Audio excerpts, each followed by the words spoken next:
Hello students, आज की इस वीडियो में जो टॉपिक्स हम कंप्लीट करेंगे, टॉपिक्स हैं permutations when all objects are not distinct and bundle method from the chapter number 7 permutation and combination from the book NCERT. तो first topic permutation when all objects are not distinct. बेटा पहले example से meaning समझते हैं। Number of permutation of four object है A B comma B. Four object जिसमें 2A alike है एक जैसे and 2B are alike taken all at a time. बेटा अगर चार ऑब्जेक्ट डिफरेंट होते तो taken all at a time में आंसर बनता 4 फैक्टोरियल। नंबर ऑफ परमुटेशन मतलब नंबर ऑफ अरेंजमेंट, चार का arrangement taken all at a time that is 4 factorial. लेकिन अगर रिपीटेड है तो आंसर में क्या चेंज आएगा।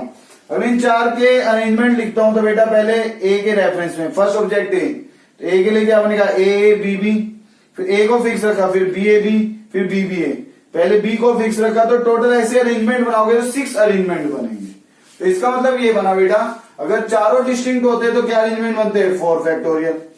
तो अब यहां से 2A आइडेंटिकल है, आइडेंटिकल होने की वजह से अगर ये डिफरेंट होते तो इनके अरेंजमेंट बनते मल्टीप्लिकेशन में 2 फैक्टोरियल। लेकिन आइडेंटिकल होने की वजह से वही 2 फैक्टोरियल जो अरेंजमेंट बनना था डिफरेंट होते उतने 2 फैक्टोरियल से अब हमें क्या करना पड़ेगा डिवाइड। इसके बाद 2B, ये B भी अपने आप में आइडेंटिकल है तो ये 2B एक जैसे हैं तो इनके भी कितने अरेंजमेंट बनते हैं 2 फैक्टोरियल। अगर अरेंजमेंट ये डिफरेंट होते तो इतने फैक्टोरियल से मल्टीप्लाई करते हैं, आइडेंटिकल होने की वजह से 2 फैक्टोरियल से क्या करेंगे डिवाइड। तो थ्योरी बनी जितने भी ऑब्जेक्ट हो उनका arrangement taken all at a time that is n factorial. अगर n ऑब्जेक्ट है, यहाँ 4 थे तो 4 फैक्टोरियल, उनमें से भी जितने आइडेंटिकल हैं उतने फैक्टोरियल से डिवाइड करते हैं। 2A आइडेंटिकल है तो 2 फैक्टोरियल से डिवाइड, 2B भी आइडेंटिकल है इनकी वजह से भी 2 फैक्टोरियल से डिवाइड। तो ये 24/4 दैट इज 6। तो आंसर सेम बना जो 6 ऐसे बन रहे थे अरेंजमेंट्स। तो बेटा थ्योरी बन गई the number of permutation of n things taken all at a time. तो अगर कुछ ना लिखा होता तो n things taken all at a time का अरेंजमेंट बनता है n फैक्टोरियल। लेकिन उन n में से p एक जैसे हैं, p are alike of one kind, q are alike of second kind. मतलब ये है बेटा यहां से जैसे a अपने आप में एक जैसे हैं, ये 2B अपने आप में एक जैसे हैं लेकिन a से तो अलग है। तो वही मतलब यहां है कि p एक जैसे हैं वन काइंड के, q एक जैसे हैं बट अनदर काइंड। जैसे 2B a जैसे नहीं है, डिफरेंट है अनदर काइंड के। r are alike of third kind and the rest total n में से ये अलाइक टर्म्स है p plus q plus r, rest are all different is given by. तो बेटा टोटल n का अरेंजमेंट होगा n फैक्टोरियल, जितने आइडेंटिकल है उतने फैक्टोरियल से क्या करेंगे डिवाइड। p ऑब्जेक्ट एक जैसे हैं तो p का arrangement p factorial, q object एक जैसे हैं तो q का arrangement q factorial, r object एक जैसे हैं तो r का अरेंजमेंट r फैक्टोरियल। बाकी सब तो डिफरेंट है, तो डिफरेंट होने की वजह से हर इंडिविजुअल ऑब्जेक्ट की वजह से फॉर्म में आता है 1 फैक्टोरियल जिसको लिखते नहीं है। तो बेटा फार्मूला बना total n factorial divided by जितने आइडेंटिकल ऑब्जेक्ट हैं तो उन अलाइक ऑब्जेक्ट की वजह से जो अरेंजमेंट बनेगा उतने फैक्टोरियल से क्या करेंगे डिवाइड। तो ये स्टैंडर्ड फार्मूला है, स्टैंडर्ड आइडिया, ये याद रखना है। Exercise 7.3 question number 2 how many 4 digit numbers are there with no digit repeated. बेटा 4 डिजिट नंबर बनाना है। 4 डिजिट नंबर का मतलब हुआ पहले 4 बॉक्स बनाएंगे, 4 बॉक्स बनाए डिजिट्स के, 4 digit number 3 digit number in सब के लिए मैंने बताया हुआ है। हमें जितने डिजिट का नंबर बनाना है उतने बॉक्स बनाएंगे, बॉक्स मेथड। बेटा डिजिट गिवन है तो अंडरस्टूड है 0 से 9 10 डिजिट्स। 4 डिजिट नंबर बनाना है with no digit repeated, repetition of digit is not allowed. बेटा पहले फर्स्ट बॉक्स फिल होगा, फर्स्ट बॉक्स को फिल करने के लिए पहले बॉक्स में 0 नहीं रख सकते। अगर आपने 0 रखा है या 5 रखा है या 4 रखा है 3 तो हम उसको 543 रीड करेंगे। तो 543 3 डिजिट नंबर, इसलिए 4 डिजिट के लिए फर्स्ट प्लेस पर 0 नहीं आ सकता। तो पहले प्लेस पे क्या आएगा नॉन जीरो डिजिट। कितने नॉन जीरो डिजिट है 9, तो यहां पर 9 चॉइसेस। ये क्लियर। 9 में से अब कोई एक यहां रखा गया, एक रखा गया तो कितने नॉन जीरो बचे 8 और एक 0। अब बीच में तो 0 आ सकता है ना, मैं ऐसा तो लिख सकता हूं 5043। यहां बीच में इधर 0 आएगा तो ये 4 डिजिट नंबर काउंट होगा। तो इसका मतलब बना बेटा कि एक नॉन जीरो यहां रखने के बाद अब 8 डिजिट्स नॉन जीरो हैं और एक 0, तो टोटल फिर से 9 डिजिट। तो इसे ही फिल करने के लिए 9 चॉइसेस। इस बॉक्स को फिल करना कंपल्सरी है, इससे मल्टीप्लाई, इसे भी फिल करना कंपल्सरी है, मल्टीप्लाई। अब 9 में से एक डिजिट यहां यूज हो गया, अब कितनी डिजिट बची? 8। अब इसके लिए 8 चॉइसेस, देन 7 चॉइसेस, ये है ना विद नो डिजिट रिपीटेड। तो इसको मल्टीप्लाई करोगे, ये बनेगा 4 5 3 6। That is required answer. बेटा इसी बात को सोचने का तरीका मैंने ये भी बताया था। और पहले बॉक्स को फिल करने के लिए जीरो रख नहीं सकते, तो कितने non zero digit? 9 non zero में से रखेंगे, तो 9C1, 9 में से कोई एक सिलेक्ट किया और यहां रख दिया। यहां रखने के बाद बचे कितने डिजिट? 8 नॉन जीरो और एक जीरो, तो अगेन टोटल 9 ही हुई। 9 डिजिट है, तो इस बॉक्स को फिल करने के लिए 9 में से कोई एक हम यहां पर रख देंगे। यहां रखने के बाद कितनी बची? अब 8 डिजिट, 8 में से कोई एक सिलेक्ट करेंगे, उसको यहां रख देंगे, फिर कितनी बची डिजिट? 7। बेटा इसको भी सोल्व करोगे तो ये भी यही बनेगा 4 5 3 6, because we are using formula NC1 equal to N होता है। तो N अगर 9 है तो 9C1 इज 9, 8 है तो 8C1 इक्वल टू 8। तो डायरेक्ट ये फॉर्मूला को याद होना चाहिए। That is required answer. Next question, question number 3, how many 3 digit even number can be form using the digits 1 2 3 4 6 7। ये 6 डिजिट्स गिवन है बेटा हमें।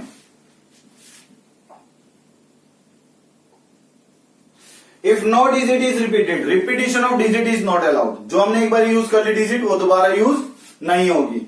बेटा मैंने बताया था कोई भी आप क्वेश्चन सोल्व करोगे पीएनसी में, पहले कंडीशन पे काम होगा, देन रिमेनिंग। अब कंडीशन है कि 3 डिजिट नंबर बनाना है, तो 3 बॉक्स बनाए, लेकिन नंबर इवन नंबर होना चाहिए। इवन नंबर का मतलब है पहले इस बॉक्स में, ये जो लास्ट बॉक्स है इस 3 डिजिट नंबर का, यहां पर इवन नंबर होना चाहिए। इवन नंबर मतलब डिविजिबल बाय 2, तो 2 से डिविजिबल कौन है? एक तो 2 है, एक 4 है और एक 6। तो 3 चॉइसेस हैं इसके लिए, 3 में से रखा तो एक ही जाएगा। अब यहां पर रखने के बाद एक डिजिट रख दिया, तो अब टोटल कितने बचे? 5। अब हमें स्टार्टिंग से फिल करना है, क्योंकि कोई भी एक नंबर रखा गया है 2 4 6 से, तो ये इवन बन चुका है। एक रखने के बाद 2 इवन बचेंगे, बाकी 3 ओड, तो टोटल डिजिट तो 5 हुए, क्योंकि रखा तो एक ही गया है यहां पर एक बारी में। तो उन 5 डिजिट्स में इस बॉक्स को फिल करने के लिए 5 चॉइसेस। यहां रखने के बाद रिपीटिशन अलाउड नहीं है, तो कितनी डिजिट बची? 4। इसे फिल करने की 4 चॉइसेस, तो कितना आंसर बना? 60। या फिर इसको कैसे याद रखोगे? Total digits, even digit number बनाना है, पहले ये बनाएंगे, मैं यहां पर और लिख रहा हूं। बेटा इवन डिजिट नंबर का मतलब इसको फिल करना होगा, लास्ट बॉक्स। इवन डिजिट कौन कौन है? 2 4 और 6, तो 3 में से कोई एक, 3C1। कोई एक रखने के बाद 2 इवन बचेंगे और 3 और, टोटल 5 डिजिट बचे। अब स्टार्टिंग से 5 में से कोई एक यहां पर, फिर 4 बचे, 4 में से कोई एक यहां पर, सोल्व करोगे, that is 60।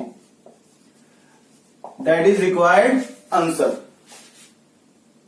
Question number 5, from A committee of 8 persons in how many ways can we select a chairman and a vice chairman assuming one person cannot hold more than one position।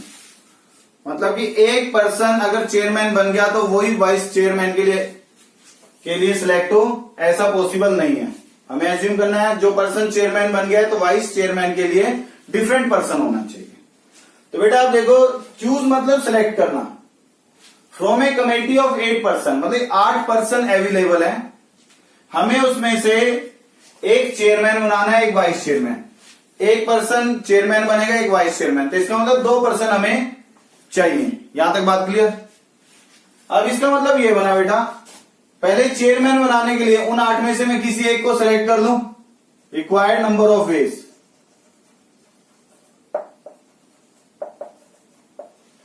Chairman बनाने के लिए 8 में से कोई एक select किया, 8C1। अब chairman तो बन गया, तो अब एक पर्सन को तो चेयरमैन की चेयर दे दी, तो बचे कितने पर्सन? 7। अब वाइस चेयरमैन बनाना कंपलसरी है, उसने कहा चेयरमैन भी बनाना है और वाइस चेयरमैन भी।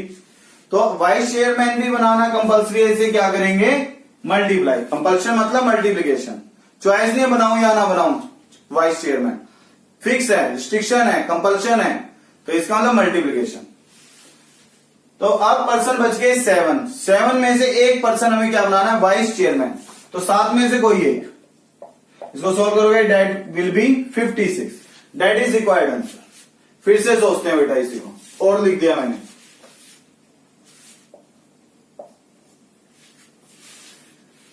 बेटा सेकंड तरीका ये है कि 8 में से मुझे एक चेयरमैन बनाना है, एक वाइस चेयरमैन, तो इसका मतलब मुझे 2 पर्सन की जरूरत है। जैसे मैं कहूं क्लास में से एक मॉनिटर बनाना है, एक उसके साथ मुझे सब मॉनिटर बनाना है। तो क्लास में मेरे सामने 8 स्टूडेंट्स हैं, तो 8 में से कोई भी 2 सिलेक्ट कर लूं पहले। 8C2, 8 में से कोई भी 2 पर्सन मैंने सिलेक्ट कर लिए। सिलेक्शन मतलब मेरे सामने आ गया 2 पर्सन। अब मैं ए और बी नाम मान लिया मैंने उन दोनों पर्सन के। ए पर्सन को मैं कहूं वाइस चेयरमैन बना रहा हूं, तो बी को क्या बनाऊंगा, चेयरमैन, एक केस। या ए को चेयरमैन बनाऊंगा तो बी को क्या बनाऊंगा, वाइस चेयरमैन। तो 2 केस पॉसिबल है। इसका मतलब उन 2 पर्सन का अरेंजमेंट इंटू 2 फैक्टोरियल।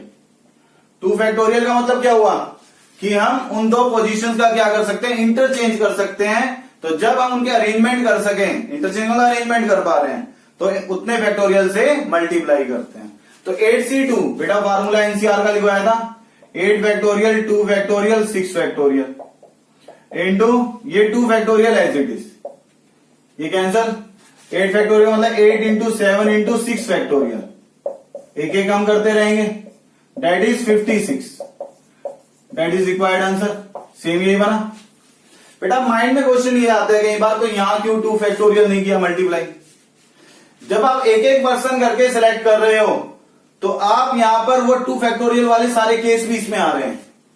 इसका मतलब है 1 से 8 तक मैंने मान लिया A1 A2 A8 पर्सन का नाम।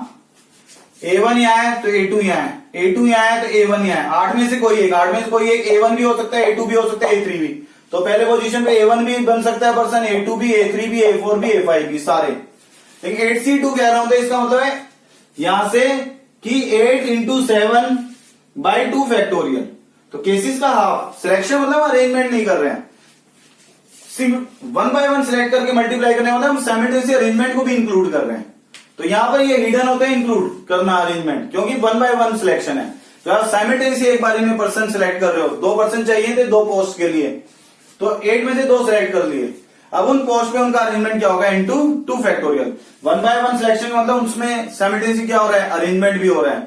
लेकिन आप एक साथ सारे पर्सन सिलेक्ट कर लेते हो तो अरेंजमेंट नहीं है, फिर उतने फैक्टोरियल से मल्टीप्लाई करके आपको क्या करना पड़ेगा, अरेंजमेंट। तो 56 इज द रिक्वायर्ड आंसर। बेटा नेक्स्ट फार्मूला मैंने लास्ट क्लास में भी लिखा था, एनपीआर। एनपीआर का फार्मूला ये मैं यहां लिख रहा हूं। इसके लिए कंडीशन पी मतलब परमुटेशन, परमुटेशन को या अरेंजमेंट, क्या फार्मूला था, N factorial upon N minus are factorial. और एनसीआर था, फिर से लिख रहा हूं मैं, एनसीआर लिखा था N factorial upon R factorial into N minus are factorial.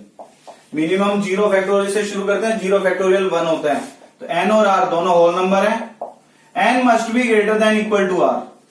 10 में से 5 का अरेंजमेंट हो सकता है, 10 में से 9 का, 10 में से 10 का, लेकिन 10 में से 15 का अरेंजमेंट मीनिंगलेस है। N must be greater than equal to r. तो बेटा ये स्टैंडर्ड फार्मूले ये याद होने चाहिए। Question number 7 first part, find r if 5pr equal to 2 times 6pr minus 1। बेटा एनपीआर का formula simple calculation, 5pr equal to 2 time 6pr minus 1। Formula use करेंगे, ये बनेगा 5 factorial upon 5 minus are factorial equal to 2 times 6 factorial upon 6 minus bracket में r minus 1 factorial. ये बना। अब यहां से it implies 5 factorial upon 5 minus are factorial 2 times 6 factorial लिखते हैं, 6 से कम 5 फैक्टोरियल भी स्टॉप कर देंगे ताकि इसको कैंसिल आउट कर सके। और ये बन गया 7 minus are factorial, 7 minus are factorial. बेटा ये तो कैंसिल हो गया। अब 7 माइनस आर फैक्टोरियल को ब्रेक करते हैं। इसके बाद यहां लिख रहा हूं, ये बन गया बेटा it implies 1 upon 5 minus are factorial 2 into 6 12। बेटा 7 में से एक माइनस करूंगा तो 7 माइनस आर में से एक माइनस होगा तो 6 माइनस आर, फिर एक माइनस होगा तो 5 माइनस आर। तो ये लार्जर नंबर है, ये यहां तक आएगा। तो अब यहां से ये बना 12 upon 7 minus r 6 minus r, एक माइनस करेंगे तो 5 माइनस आर फैक्टोरियल। बेटा ये टर्म कैंसिल होगी। तो अब यहां से ये इस तरफ आएगा 7 minus r into 6 minus r equal to 12। ये बना। कंपैरिजन से भी लिख सकते हो आप, क्योंकि यहां पर डायरेक्ट भी नजर आ रहा है कि आर को 3 रखेंगे तो 7 माइनस 3 4, 6 माइनस 3 3, 4 इंटू 3 12। तो डायरेक्ट भी कमेंट कर सकते हो आर 3 है। या फिर calculation r square minus 13 r then 30, 10 और 3 बनेंगे इसके वेक्टर, तो आर की वैल्यू बन गई 3, 10। बेटा एनपीआर कब डिफाइन होता है? जब n greater than equal to r हो। तो 5 must be greater than equal to r और 6 must be greater than equal to r minus 1। तो 5 हमेशा आर से ज्यादा है। तो अब यहां से रीजन लिखोगे, because 5p r is defined if 5 greater than equal to r. इसी से कॉन्ट्राडिक्शन नजर आ रहा है कि 10 रखूंगा आर को तो 5 ग्रेटर देन इक्वल टू 10 बनेगा। Therefore r equal to 10 is not possible. ये इसका रीजन हो गया। तो अब यहां से आर क्या बना 3। बेटा ऐसा भी नहीं कि आप यहीं से क्या तो हाँ R3 आंसर है। आप नेक्स्ट में भी देखोगे R3 पर 5p3 सही है, 5 में 3 का अरेंजमेंट। R3 पर कितना बनेगा 6p2, 6 में से 2 ऑब्जेक्ट का arrangement meaningful. That's why R equal to 3 is the required answer. Question number 8, how many words with or without meaning can be made from the letters of the word equation. इस word की help से जितने words possible हैं using each letter exactly 1, हर एक letter exactly एक ही time use करना है। बेटा इस वर्ड में कितने लेटर हैं, कितने अल्फाबेट्स हैं? 8 है। तो इसका मतलब मुझे सभी के सभी यूज करने हैं विद और विदाउट मीनिंग। किसी का मीनिंग ना भी बनता हो, जैसे मैं लिख दूं पहले TIONEQUA, 8 अल्फाबेट का वर्ड तो बन गया। तो ऐसे कितने वर्ड्स बनेंगे? तो मुझे 8 के 8 यूज करने हैं। तो इसको रीड करने का तरीका समझो। मेरे सामने 8 ऑब्जेक्ट हैं, तो मुझे 8 में किसी को भी पहले लिखूं किसी को भी बाद में, उनके अरेंजमेंट से बार बार नए नए वर्ड्स बनेंगे। तो पहले मेरे सामने 8 है तो मुझे उन 8 अल्फाबेट को सिलेक्ट करना होगा, उठाना होगा अपने हाथ से। तो इसका मतलब मैंने 8 में से 8 सिलेक्ट किए, 8C8। अब 8 के 8 अल्फाबेट मेरे पास हैं। अब उनका अरेंजमेंट मैं किसी भी अल्फाबेट को पहले रखूं किसी को भी बाद में, तो 8 का अरेंजमेंट क्या होगा? Into 8 factorial. ये बना। इसको कैलकुलेट करोगे बेटा ये बन जाएगा 4030320। That is required answer. Question number 9, how many words with or without meaning can be made from the letters of the word Monday. Monday में 6 अल्फाबेट है। Assuming that no letter is repeated, repetition हमें use नहीं करना है। If का मतलब given, जो given condition है उसके अकॉर्डिंग काम करना है। 4 letters are used at a time. जब हम 4 लेटर यूज करेंगे तो 4 लेटर का ही वर्ड बनेगा। तो 4 लेटर का वर्ड बनाना है बेटा। 4 लेटर का वर्ड बनाना है तो 4 बॉक्स बना दो। आप बॉक्स सिस्टम से भी काम कर सकते हो। लेटर्स के क्वेश्चन में भी, डिजिट नंबर्स के क्वेश्चन में तो है ही, लेटर्स के क्वेश्चन में भी कोई वर्ड बनाना हो तो आप बॉक्स बना दीजिए। 4 letters are used at a time. अब यहां से बेटा टोटल कितने लेटर्स अवेलेबल हैं? 6। पहले को फिल करने के लिए कितनी चॉइसेस है मेरे सामने? 6। साइमल्टेनियसली अब लेटर तो रिपीट नहीं करने, नो लेटर इज रिपीटेड। तो अब एक यहां रख दिया तो कितने बचे? 5। इसको फिल करने के लिए 5 चॉइसेस। साइमल्टेनियस कंपल्सन है ना फिल करना, चॉइस तो नहीं है कि फिल करूं या ना करूं। नहीं करूंगा तो 4 लेटर का वर्ड ही नहीं बनेगा। तो कंपल्सन है, फिल करना है। कंपल्सन मतलब मल्टीप्लिकेशन। अब एक यहां रख दिया, अब कितने बच गए? 4 अल्फाबेट। 4 लेटर में से कोई एक यहां रख दिया, 4 चॉइसेस। अब एक रखने के बाद 3 बच गए, 3 चॉइसेस। तो ये कितना बन गया? 360। यहां तक क्लियर? और फिर से सोचते हैं, सोचने का तरीका सीख रहे हैं बेटा बस बार बार। हमें 4 लेटर का वर्ड बनाना है। एक तो बॉक्स सिस्टम, बॉक्स में 1 बाय 1 सिलेक्ट करके मल्टीप्लाई करने का मतलब मैंने पहले भी बताया था, दैट इज अरेंजमेंट आल्सो। इसी में अरेंजमेंट भी हो रहा है, क्योंकि 6 चॉइसेस का मतलब पहले एम रखा, फिर कोई और अल्फाबेट रखा, या फिर पहले एन रखा तब कोई और अल्फाबेट, या ओ रखा, या डी या ए। तो सभी के कोरस्पॉन्डिंग बनने हैं आंसर दो। इसी के लिए दूसरा तरीका तो यही है, ये सिंपल है, यहीं पर कनेक्ट कर रहा हूं उसको। तो 6 में से कोई एक सिलेक्ट किया, वो यहां रख दिया। अब 5 बच गए, 5 में एक सिलेक्ट किया, वो यहां रख दिया। फिर 4 में से एक सिलेक्ट किया, वो यहां रख दिया। 3 में से एक सिलेक्ट किया, यहां फिल कर दिया। That is 360। इससे भी यही बना। और रिपीटिशन अलाउड नहीं है, तो याद रखना एनसीआर के फार्मूले का भी प्रूफ यही था कि वहां पर रिपीटिशन की बात नहीं की थी। पहले बॉक्स को फिल करने के लिए n चॉइसेस, दूसरे को फिल करने के लिए थी n-1। रिपीट नहीं कर रहे थे, हर बार एक एक रखने से एक एक कम होता जा रहा था। बेटा अब टोटल 6 लेटर्स हैं, हमें 4 लेटर का वर्ड बनाना है। 4 letters are used at a time, इसका मतलब 4 लेटर का वर्ड बनाया जाएगा। तो इसका मतलब 6 में से कोई भी 4 उठा लू मैं, 6 में से कोई भी 4 सिलेक्ट करना मीन्स 64। मेरे हाथ में अब कोई भी 4 लेटर आ गए, 64 सोल्व करोगे तो 15 बनेगा। तो ऐसे 15 केस पॉसिबल हैं। मैं MOND को सिलेक्ट करूं या NDAY को सिलेक्ट करूं या MNDY को या MOAY को, तो ऐसे 15 केस बन सकते हैं। अब वो 4 मेरे पास आ गए अल्फाबेट, 6 में से कोई भी 4 हमने सिलेक्ट कर लिए। अब 4 में किसको पहले रखें किसको बाद में, उसके अकॉर्डिंग हर बार एक नया नाम बनेगा 4 लेटर का। तो इसका उन 4 का अरेंजमेंट, ये है 15 और ये है 24, इसको भी सोल्व करोगे डेट इज 360। सेम आंसर बना बेटा। अब सेकंड क्वेश्चन, 4 लेटर्स के बाद है all letters are used at a time, सभी यूज करने हैं मुझे। सेकंड पार्ट, सभी यूज करने हैं, तो बेटा सभी के सभी यूज करूंगा तो 6 के 6 लेटर यूज होंगे। तो इसको मैं 6 बॉक्स बना लू,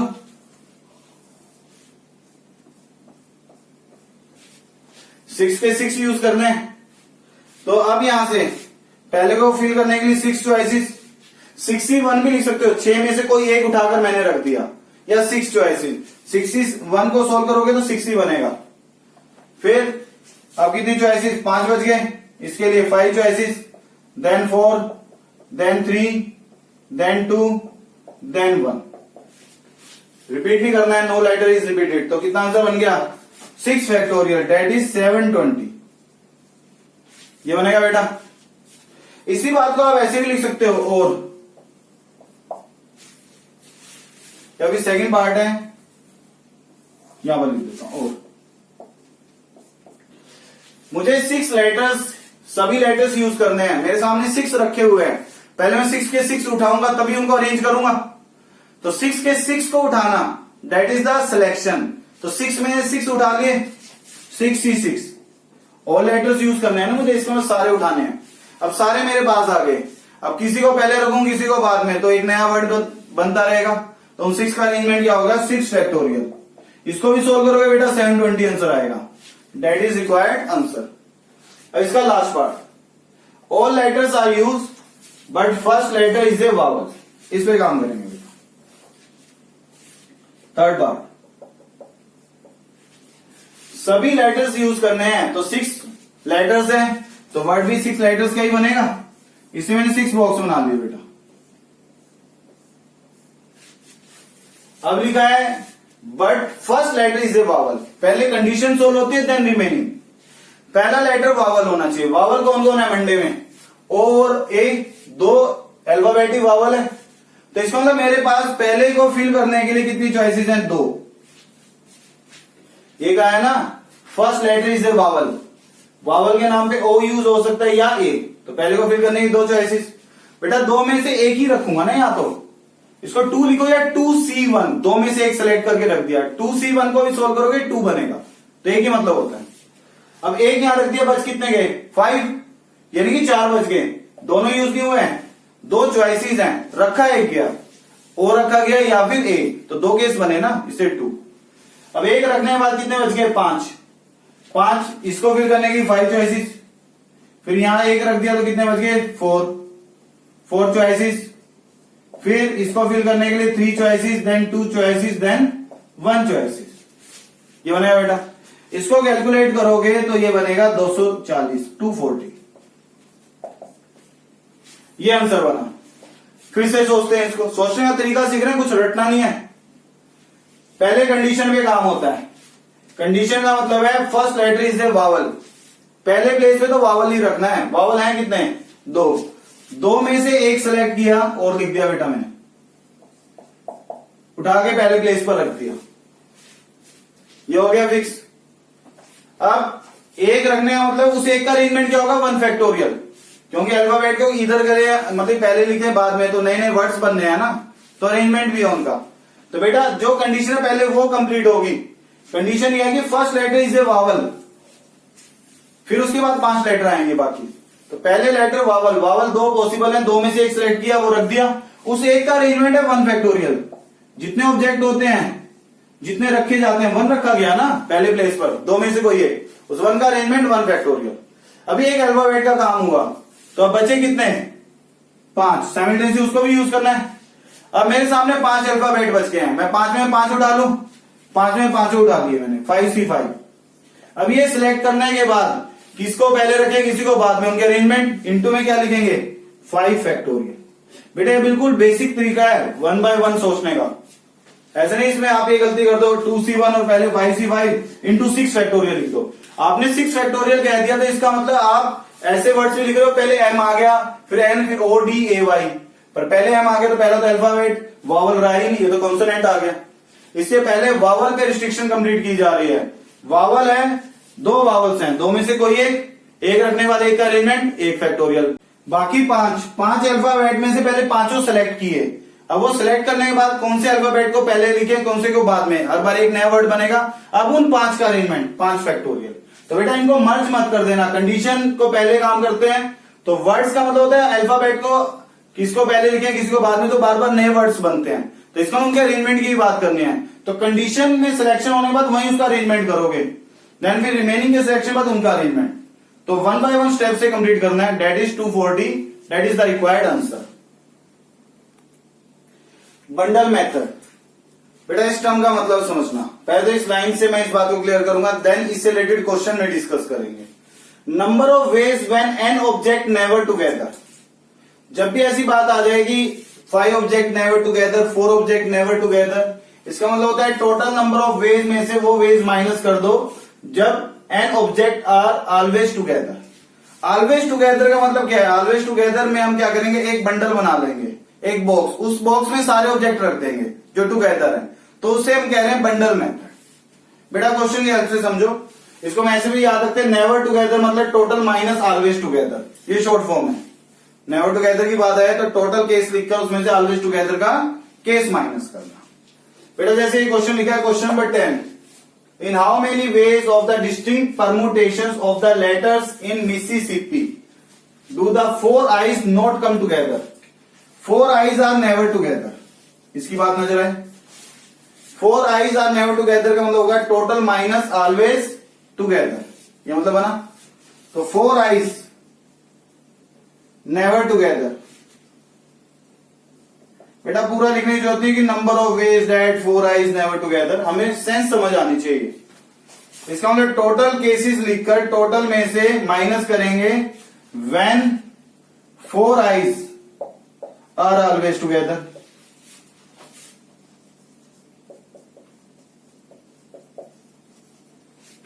बेटा ये आइडिया हेल्पफुल क्यों है, इसका रीजन मैं डिस्कस करूंगा। पहले मैं इस केस को कंप्लीट कर रहा हूं। नेवर टुगेदर को हम क्या कह रहे हैं, टोटल माइनस ऑलवेज टुगेदर। पहले तो टोटल परमुटेशंस लिखेंगे, कितने अल्फाबेट है ये, दैट इज 11 अल्फाबेट। 11 का अरेंजमेंट हुआ 11 फैक्टोरियल, सभी के सभी यूज करने हैं ना।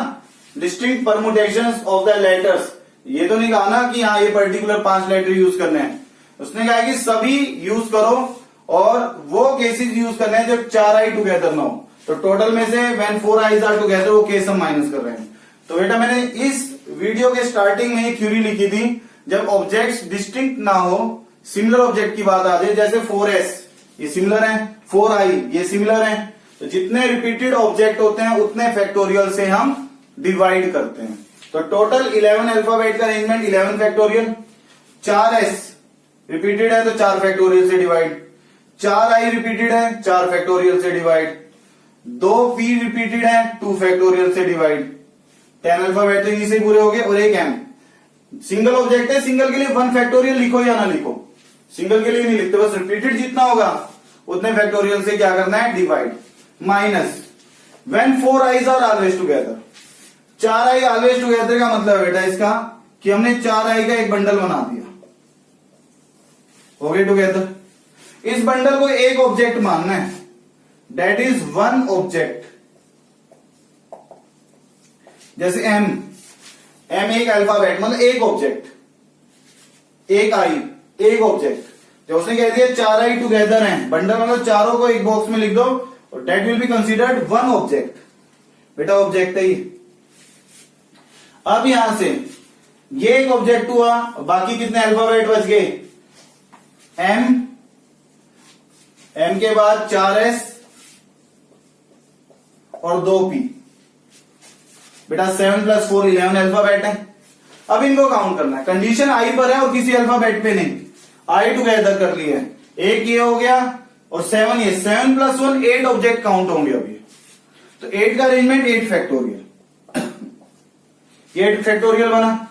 बेटा अब यहां से ये सिंगल ऑब्जेक्ट है, इसको बाद में देखेंगे। अब ये 1 रीड हुआ, एम एक ऑब्जेक्ट है, 4s रिपीटेड है तो 4 फैक्टोरियल से डिवाइड, 2p रिपीटेड है 2 फैक्टोरियल से डिवाइड।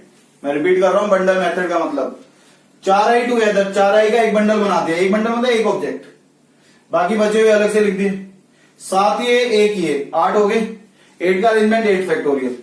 अब ये तो एक है, अब एक के अंदर क्या हो बाद में रीड करेंगे। एक ऑब्जेक्ट ये, एक ये, 4 ये रिपीटेड है, 2 ये, 4 फैक्टोरियल 2 फैक्ट, इनका अरेंजमेंट हो गया। साइमल्टेनियसली अब ये बंडल देखना है, इस बंडल में कितने ऑब्जेक्ट? 4 ऑब्जेक्ट, 4i है ना, 4 का अरेंजमेंट 4 फैक्टोरियल। अब इन 4 में कितने रिपीटेड है? 4 रिपीटेड है तो 4 फैक्टोरियल से डिवाइड। ये इन 4i की वजह से यहां एरो बना दिया। साइमल्टेनियसली इस बंडल के अंदर क्या है वो भी सोचना है, वो बाद में। पहले बंडल को एक बार ना, रिमेनिंग को टोटल काउंट करके उनका अरेंजमेंट, फिर जितने रिपीटेड है उतने फैक्टोरियल से डिवाइड। ये काम पूरा होने के बाद बंडल पे आओगे। बंडल के अंदर कितने हैं? 4 ऑब्जेक्ट, 4 फैक्टोरियल, जितने रिपीटेड है उतने फैक्टोरियल से डिवाइड। अब कैलकुलेशन देखो। अब आप ये देखो 11 फैक्टोरियल 8 फैक्टोरियल, ये तो कैंसिल ही हो गया। 8 फैक्टोरियल बाय 4 फैक्टोरियल 2 फैक्टोरियल, ये बन गया। 8 फैक्टोरियल कॉमन किया तो क्या बचा? 11 10 9 इंटू 8 फैक्टोरियल बनना था। अब 4 फैक्टोरियल 2 फैक्टोरियल कॉमन तो ये 24, एक 4 फैक्टोरियल बचा, -1, कुछ ऐसा बना। यहां तक क्लियर? अब यहां से अब कैलकुलेशन है बेटा, इसको मैंने 8 फैक्टोरियल को लिख दिया 8 7 6 5, 5 के बाद 4 फैक्टोरियल कैंसिल, ये बना 8 इंटू 7 इंटू 6 इंटू 5, डॉट का मतलब मल्टीप्लिकेशन। इसके बाद 4 फैक्टोरियल से 4 फैक्टोरियल कैंसिल, 2 फैक्टोरियल मतलब 2, ये बनेगा 990 - 24, that is 966 by 24। 24 into 2 48, 8 into 6 cancel 48। तो बेटा यहां से 7 बचा, यहां से 5। अब मैं 5 मल्टीप्लाई करता हूं इसमें 966 में, तो ये बनेगा 4830। सिंपल कैलकुलेशन आप भी बना सकते हो। और इसके बाद इसमें कितना मल्टीप्लाई करना है? 7 मल्टीप्लाई करूंगा तो ये बनेगा 33810। Simple calculation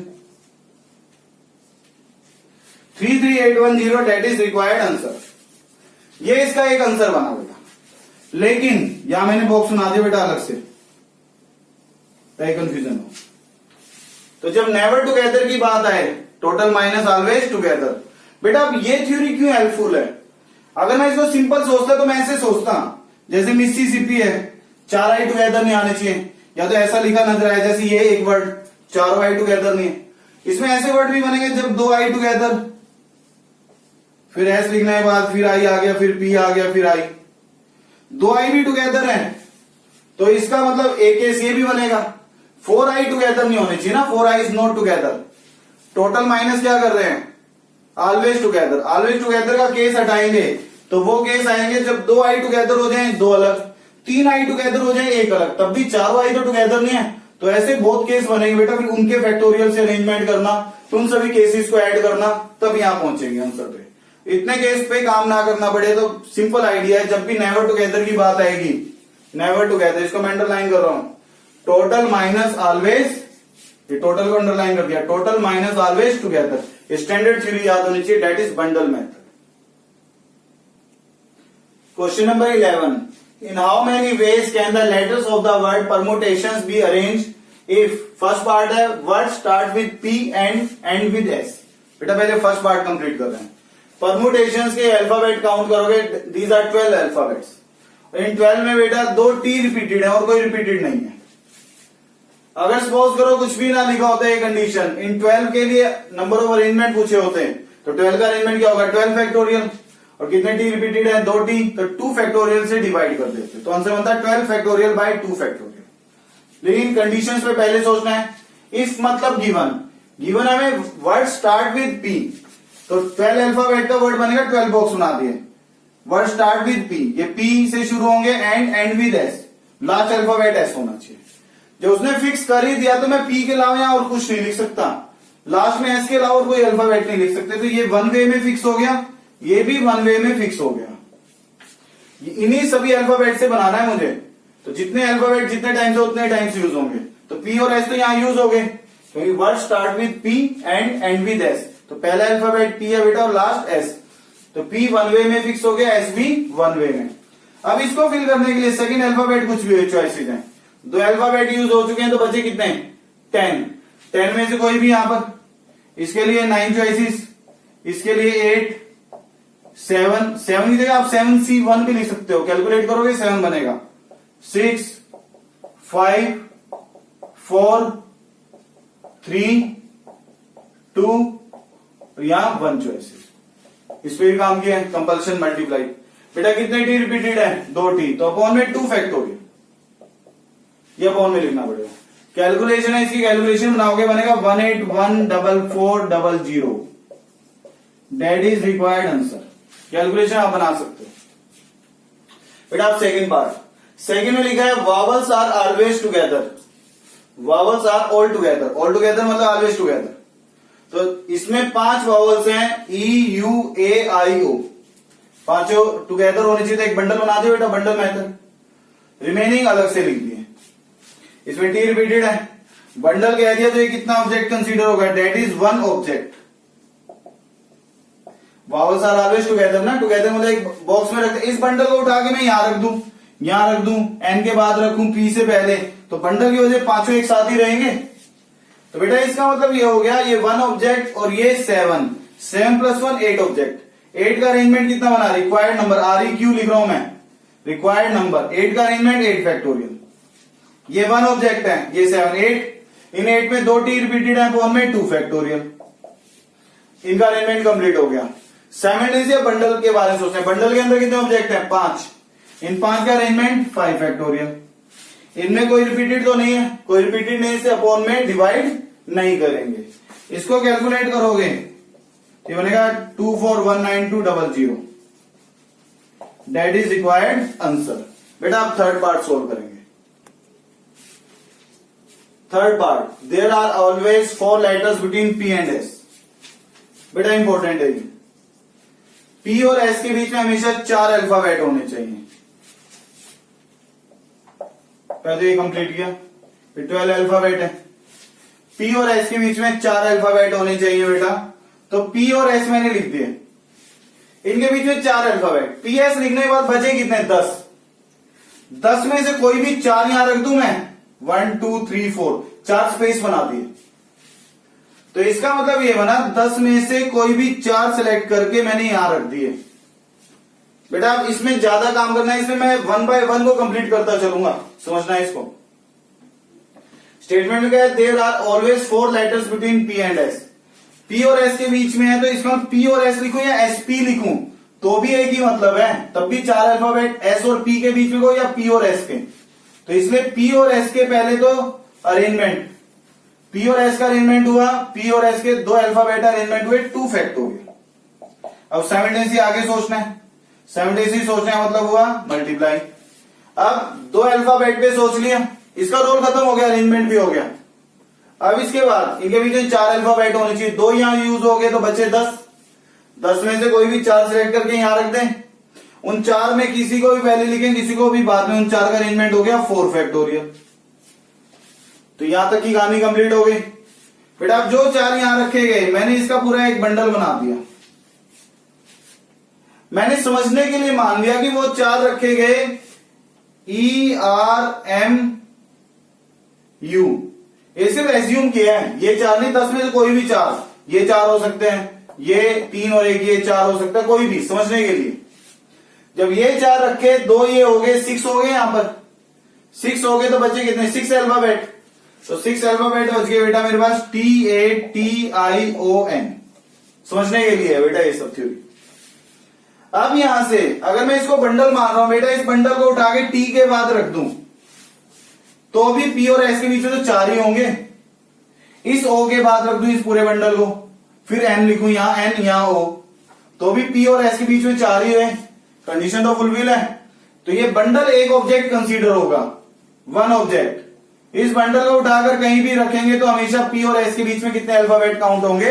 4 alphabet. एक ऑब्जेक्ट ये 6 ये 6 + 1 कितने ऑब्जेक्ट? 7। इन 7 का अरेंजमेंट 7 फैक्टोरियल।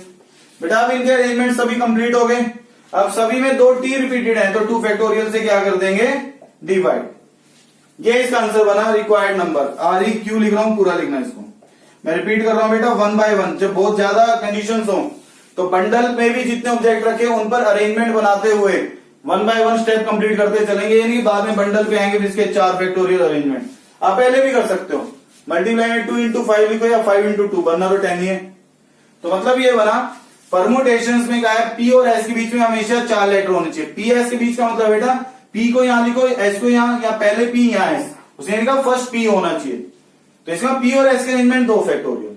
अब उनके बीच में 4 होने चाहिए। 4 डैश बना दो, बॉक्स बनाओ या इस तरीके से डैश बना दो, एक ही मतलब है।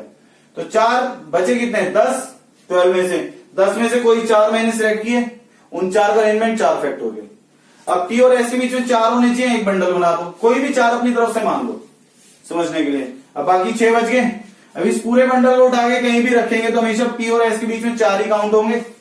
तो एक बंडल, एक ऑब्जेक्ट और 6 ये 7 ऑब्जेक्ट, 7 का अरेंजमेंट 7 फैक्टोरियल।